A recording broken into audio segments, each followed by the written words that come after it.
اس وقت پوری امت مسلمہ پر فرض ہو چکا، اور غزہ اور فلسطین کے اندر جو موجودہ کرنٹلی حالات چل رہے ہیں ان پر تھوڑا سا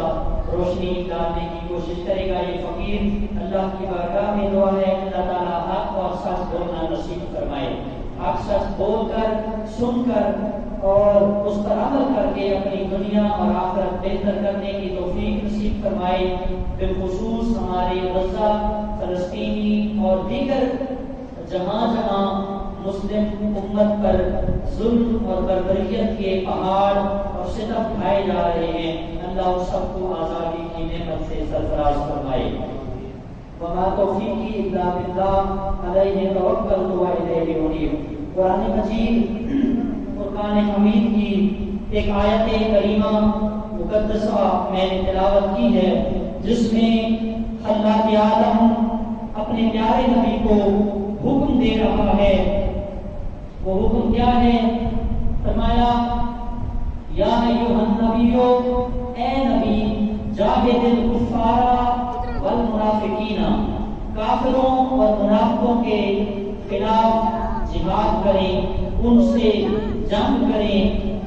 وغلظ علیہم، اور ان پر سختی کریں، شدت کے ساتھ پیش آئیں کہ یہ کافر، یہ کفار، راہنجار، یہ یہود و نصارہ،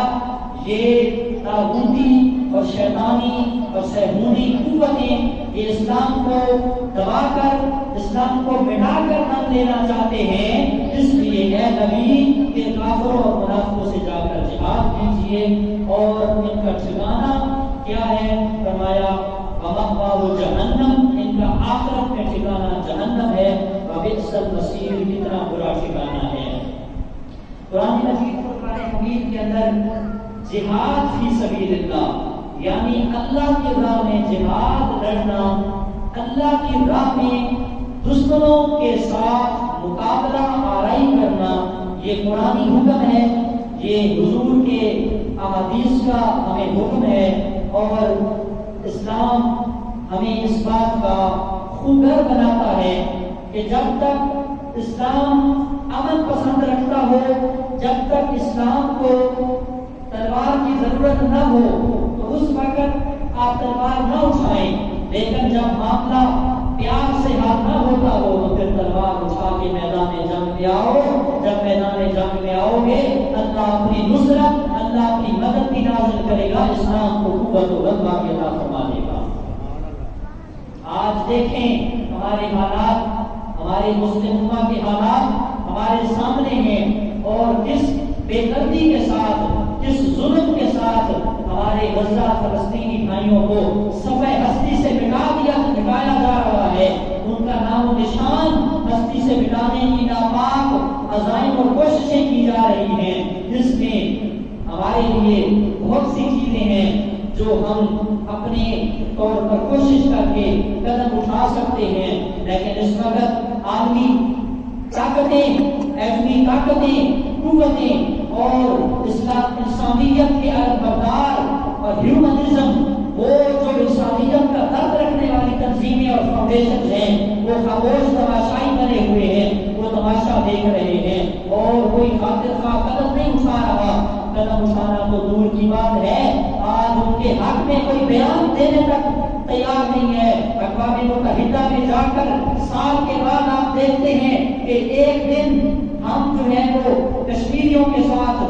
جو 70-75 سالوں سے مقبوضہ کشمیر وہ ظالموں کے شکنجے تلے، ظلم تلے دب چکے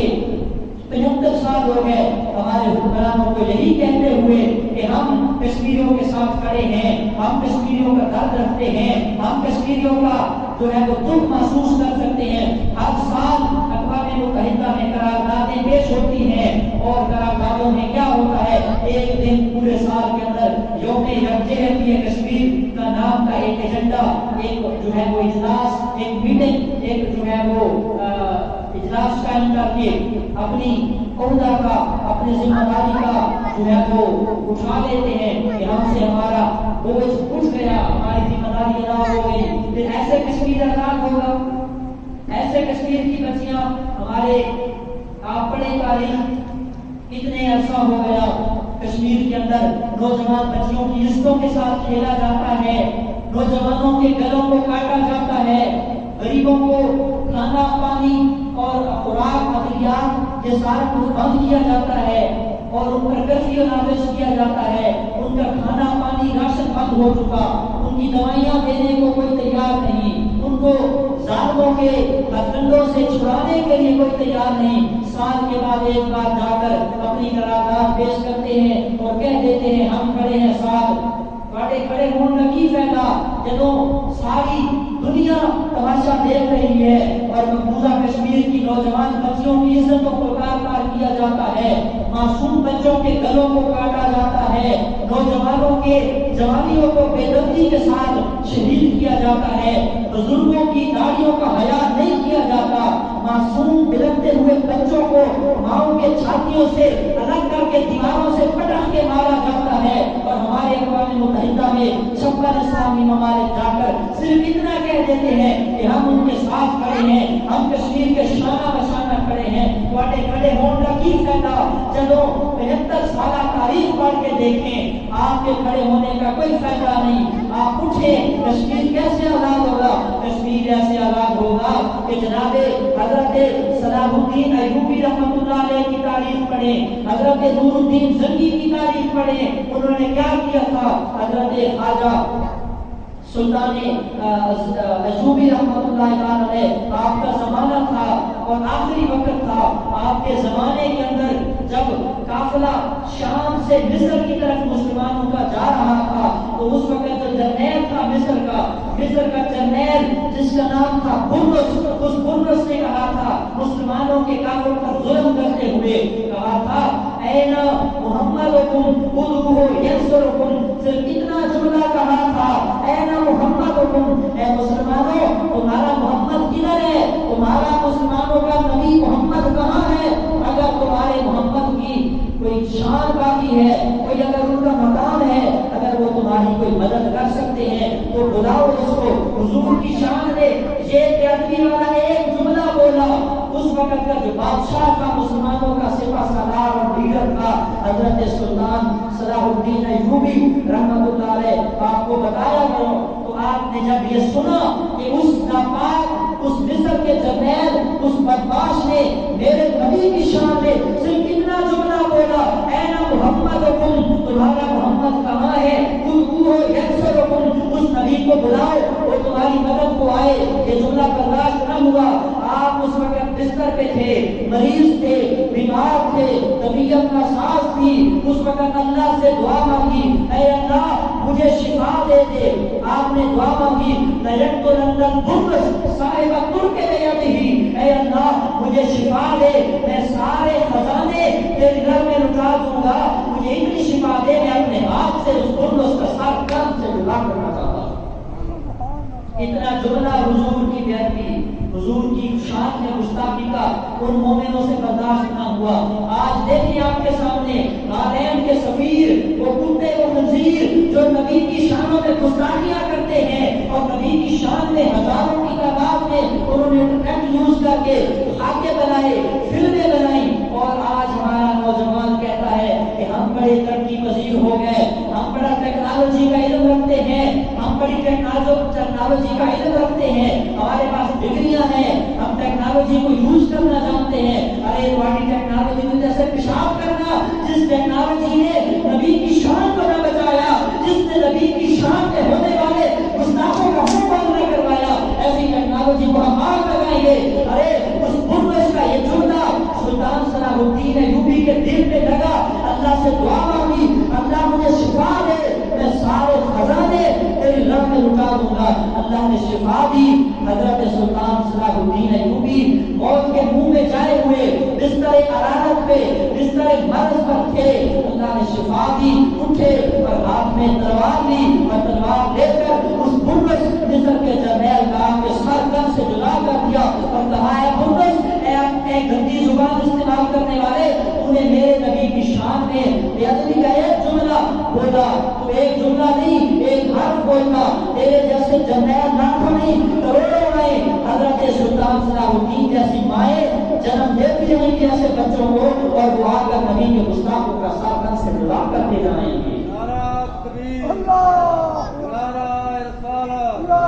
نعرہ حیدری، نعرہ غوثیہ،